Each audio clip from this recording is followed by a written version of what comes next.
네, 안녕하세요. 반갑습니다. 코인아빠입니다. 자, 오늘 유니스왑 어제 이제 영상을 통해서도 앞으로 나올 수 있는 상승 모멘텀, 상승 이슈에 대해서도 설명을 드렸는데, 이제 단타로도 충분히 가능한 코인이고 수급은 여전히 강하게 들어오고 있기 때문에 제가 타점을 잡아 드리려다가 이더리움에 대한 흐름들이 조금 약세를 띠다 보니까 못 잡아 드렸었습니다. 그래서 오늘 다시 한번 또 좀 잡아 드리고자 이렇게 좀 영상을 준비를 해왔고요. 먼저 오늘 영상을 처음 보시는 분들도 분명히 계실 거예요. 그래서 제가 상승 모멘텀에 대한 부분들 먼저 말씀을 드리고 세력들 흐름들 보게 되면서 여러분들께 말씀을 드릴 건데, 일단 지금 유니스왑을 다시 한 번 더 강세를 보일 수 있다라고 여러분들께 말씀을 드리는 이유가 뭐냐면, 아직까지 상승 모멘텀이 남아있기 때문이에요. 최근에 유니스왑이 급등했던 이유가 뭐죠? 수수료 개편입니다. 뭐 그 안에서 소각에 대한 이슈들도 여러 가지가 있었지만 P-스위치라는 부분들은 항상 거버넌스 토큰 안에서는 항상 이슈가 되는 재료라는 점을 여러분들이 잘 알고 계셨으면 좋겠어요. 그래서 과거에 뭐 메이커라든지 여러 가지 코인들이 P-스위치와 관련된 이슈들이 나왔을 때 정말 크게 올랐던 적이 되게 많았었습니다. 그래서 유니스왑도 같은 부분들인데, 가장 중요한 부분들은 유니스왑은 어떤 토큰인가요? 뭐 덱스이고 이런 정보들도 중요하지만 우리가 토큰을 크게 나뉘어 보게 되면 거버넌스 토큰이라는 게 있고요, 유틸리티 토큰이라는 게 있습니다.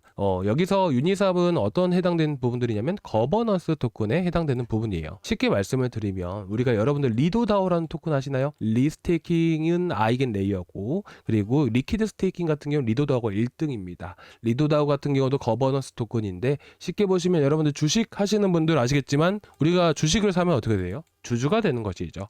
그래서 우리가 최대 주주들이 모여서 주주총회를 열게 되고, 예를 들면 신사업을 한다라고 하게 되었을 때는 하나의 투표 과정들을 거쳐가면서 결정을 하게 되는 것이죠. 마찬가지예요. 똑같은 구조라고 보시면 될 것 같습니다. 그래서 거버넌스 토큰들은 다오라는 조직이 있게 됩니다. 똑같이 주주총회다, 주주다라고 여러분들이 똑같이 보시면 되실 것 같고요. 그에 따라서 이날 10일날 뭘 했었죠? P-스위치, 소각 이런 거에 대한 제안을 했던 부분이에요. 제안입니다. 승인을 한 것이 아니라 제안을 한 거예요. 주주총회에서 건의를 하게 되는 것이죠. 자, 그렇게 되면 이것들을 바로바로 통과가 되는 건가요? 통과가 되는 게 아니겠죠. 그 과정들을 거쳐야 돼 투표를 해야 된다는 것이에요.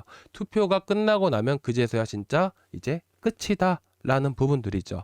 그래서 보통 이런 이슈들이 나오게 되면 한 번에 큰 급등이 나와주게 돼요. 그때가 언제였었냐면요, 보시다시피 2024년 12월 달부터 얘기가 한 차례 나왔었어요. 그때도 엄청 다시 한 번 더 큰 상승세가 나와줬었는데, 그 이후로 시장이 크게 떨어졌었고요. 그리고 그 다음에 2025년도 4월 달에 3월 말부터 해서 어떤 이슈가 나왔었죠? 이제 SEC에서, 미국 SEC에서 유니스왑을 소송을 걸게 됩니다. 그래서 엄청나게 떨어졌었어요. 그래서 그 당시에도 P-스위치 제안을 합니다 하고 한번 올라갔었다가 시장의 영향 때문에 다 떨어지고 나서 그 다음에 투표가 결정되기 시작했습니다. 자, 무슨 말이냐? 투표를 이제 하기로 결정을 했었어요. 그때가 언제였냐면 5월 말이었었습니다. 5월 말. 24년도 5월 말이었었습니다. 그래서 이 당시에 한번 크게 올라갔다가 이때부터 해서 다시 한번 더 투표가 이때 진행이 됩니다 하고 나서 이더리움 현물 ETF 승인과 동시에 이더리움 급등이 나옴에 따라서 유니스왑도 덩달아 같이 급등을 했었고, 이 투표가 이날 있었기 때문에 다시 한번 더 이날 있었던 부분들이고, 그때 맞춰서 같이 또 급등을 해줬었어요. 그러면 우리는 이를 통해서 알 수 있는 부분들이 뭐예요? 자, 투표가 진행될 때 그 일자에 맞춰서 한번 더 급등이 나올 수 있겠구나 라고 보면 된다라는 것이죠. 그래서 우리는 현 시점에서 유니스왑이 한 번의 이슈로 끝나는 것이 아니라 다시 한 번 더 상승할 여지가 충분히 남아있다 라고 보는 겁니다. 그래서 과거의 흐름들을 보게 되면서 이전에 과거에도 똑같은 이슈가 있었고 그때는 통과되지 못했습니다 라고 했습니다. 뭐 이때는 진짜 통과가 되지는 못했었어요. 그래서 저희 이제 구독자방에 계신 분들 같은 경우에도 이제 이때는 몇 년 전이잖아요. 저희가 방을 운영을 한 지가 벌써 한 4년 넘었네요. 4년 정도 됐어요. 지금 2022년 8월 달부터 했었으니까. 그래가지고 이때 이제 전량 매도 그때 도와드렸었거든요. 70% 수익 딱 나가지고. 무튼 그래서 지금 이 이슈가 지금까지 연결된 부분이라 보시면 될 것 같아요. 이때 통과되지 못했었어요. 소송 비용도 발생이 되다 보니까 여러 부분에 있어서도 문제가 돼가지고 그때 딜레이가 됐었습니다. 그리고 나서 그 이슈가, 이때 나왔던 이슈가 지금에서 다시 나온 거예요. 그러면 이제 투표가 다시 한 번 더 진행이 되었을 때는 다시 한 번 더 강세를 보여주는 이런 흐름들이 나와줄 수가 있다라는 것이죠. 아시겠죠? 그래서 유니스왑을 지금 위에서 들고 계신 분들 같은 경우에는 너무 걱정하지 않으셨으면 좋겠고요. 그리고 어제 영상 보신 분들은 아시겠지만 지금 제가 11,200원짜리가 뭐라고 했었죠? 보시면 11,200원짜리들 이 자리가 실제 세력들의 단가예요. 그 단가 구간들은 강한 지지 역할을 해주기도 하고 이제 돌파를 했을 때는 강한 시세를 주기도 합니다. 뭐 예를 들어서 여러분들께 말씀을 드리면 지금 보시다시피 이제 라그랑주 같은 경우도 최근에 제가 추천이 나갔었던 코인이잖아요. 세력들 단가, 자, 수평선, 꿈틀거리는 빨간 선 구간들 지켜주고 나서부터 급등. 그렇죠. 그래서 여러분들께 영상 보시면 아시겠지만 제가 구독자방에서만 단타를 드리는 게 아니에요. 영상에서도 다 같이 똑같이 나가고 있잖아요. 565원 또 눌리는 구간들 한 번 더 추천드리고 상승하는 과정 안에서 매도 안 했습니다. 한 번 더 매수 의견 드립니다. 라고 말씀을 드렸던 것이죠. 그래서 마찬가지로 유니스왑 같은 경우도 지금 보시게 되시면 어떤 흐름들을 보여주고 있냐면 현 시점에서 다시 한 번 더 또 세력들의 단가 구간들을 넘어가고 있습니다. 근데 어저께 가장 중요한 게 뭐라고 말씀을 드렸었죠? 자, 보시면 가장 중요한 조건 이더리움이에요. 이더리움이 잘 버텨줘야 됩니다. 아시겠죠? 근데 어저께 같은 경우에는 이더리움이 어땠죠? 이더리움이 쭉 내려가는 흐름들을 보여주다 보니까 단가 구간들을 제대로 돌파하지 못하고 하락을 보여줬던 겁니다. 그래서 오늘 아침에 반등을 또 보여주고 있고 이더리움이 반등을 보여주고 있다 보니까 제가 그래서 아침 같은 경우에는 11,800원 이하로 나갔었던 부분들이고요. 일단은 오늘 저녁까지는 좀 지켜봐야 돼요. 그리고 지금 시장이 왜 하락했는지 여부가 상당히 중요한데 일단 이더리움이 반등을 보이게 되면 얘는 다시 한 번 더 강세를 보이면서 상승이 나와줄 겁니다. 그런데 지금 이더리움이 떨어진 이유를 우리가 분석을 해야 그 다음에 이더리움이 다시 언제 오를지도 예상해 볼 수 있지 않을까요?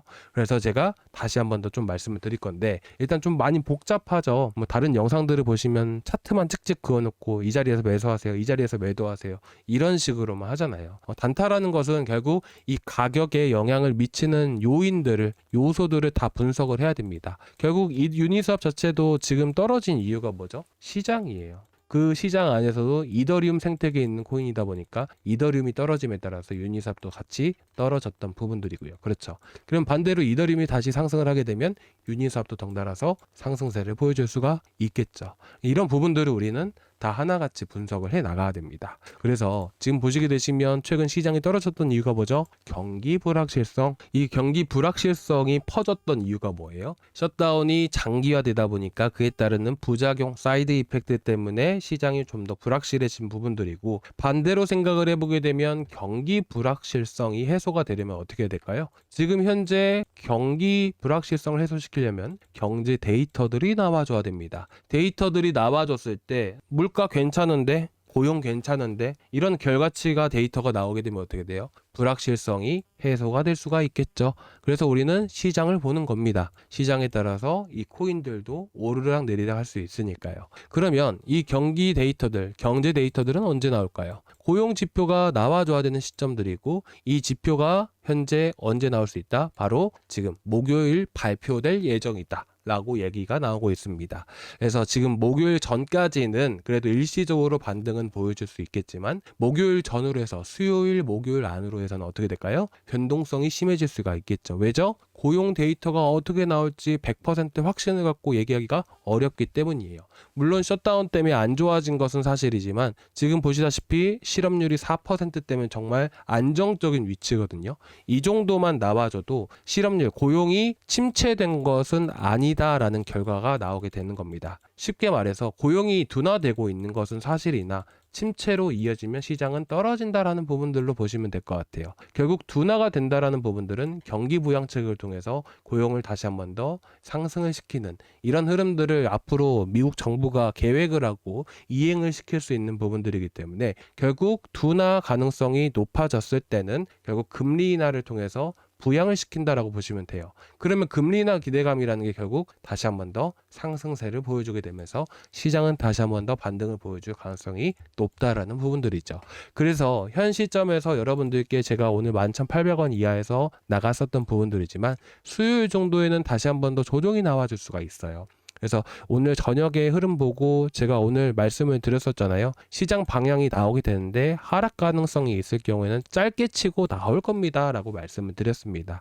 그래서 현재 들고 계신 분들은 너무 걱정하지 마시고요. 제가 수요일 목요일 정도에 다시 한 번 더 말씀을 드릴 겁니다. 그리고 세력들의 단가를 11,200원 구간들 넘어가는 순간 이 구간들을 안착해 줄 때, 지금 단타를 유니삽을 안 들고 계신 분들, 단타로 접근을 하실 분들 같은 경우에는 애초에 11,200원 구간들 높게 올라가고 나서 안착해 줄 때 이런 자리에서 여러분들이 매수를 하시는 게 좀 더 안정적이고요. 저점에서 저랑 같이 등락 자체, 이런 등락 하나하나씩 드실 분들 같은 경우에는 저희 구독자방을 참고해 주시기 바랍니다. 실시간 대응이라는 게 반드시 필요로 할 수밖에 없잖아요. 그렇죠? 저녁에 예를 들어서 저희가 여기서 매수를 했어요. 그렇죠? 저희는 여기까지 더 갈 것 같았는데 시장 갑자기 떨어져요. 그럼 실시간으로 대응을 해야 될 거 아니에요. 제가 24시간 내내 라이브를 하고 있는 건 또 아니다 보니까 웬만하면 구독자방에서 해드릴 수밖에 없다는 점 양해 좀 부탁드리도록 하겠습니다. 그래서 저희 구독자방 아직 안 들어와 계신 분들 같은 경우에는 저희 고정 댓글란에 링크가 하나 있어요. 여기 링크 타고 들어오시면 이 페이지가 나오게 되는데요.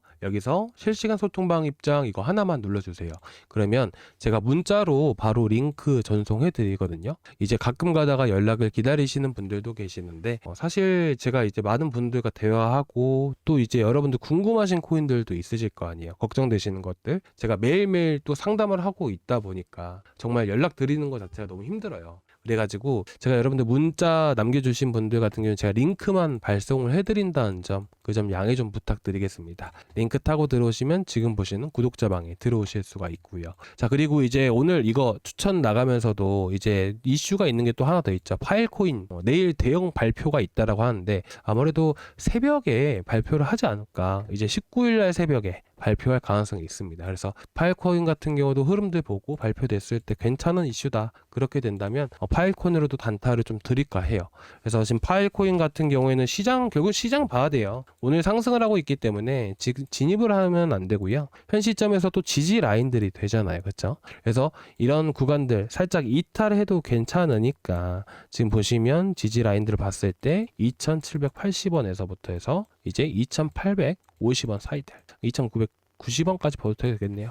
이런 구간들에 또 지지 라인들이 있다 보니까 이런 라인들을 기준으로 해서 우리가 또 기술적 반등을 노려서 들어가 보시면 좋으실 것 같습니다. 그래서 이런 구간들 왔을 때 일단 시장이 좀 떨어지게 되면 다시 한 번 더 조금 내려갈 거거든요. 왔을 때 제가 이런 발표를 했던 부분들 어떤 이슈가 발표가 되는지 이슈들 체크하고 나서 이제 19일날 새벽이죠. 체크하고 나서 제가 자리 잡아서 말씀을 드리겠습니다. 자, 일단은 현 시점에서 다시 한 번 더 종합해서 말씀을 드리면 이래요. 유니삽은 이더리움이 다시 올라가야 같이 올라갈 수 있는 코인입니다. 그렇기 때문에 현 시점에서 우리가 유니삽이 단기간에 올라간다라고 생각을 하기보다는 좀 시장이 또 목요일 정도까지 해가지고 좀 이제 고용 데이터에 대한 불확실성이 좀 해소가 되었을 때 다시 한 번 더 강세를 보이게 될 경우에는 한번 상승세를 또 다시 보여줄 수 있고, 그리고 추후에 이제 투표가 있을 예정입니다. 이 투표가 진행되었을 때 다시 한 번 더 강세를 보일 거예요. 그때가 이제 중기적으로 들고 가시는 분들이 대응을 해야 되는 그 시기다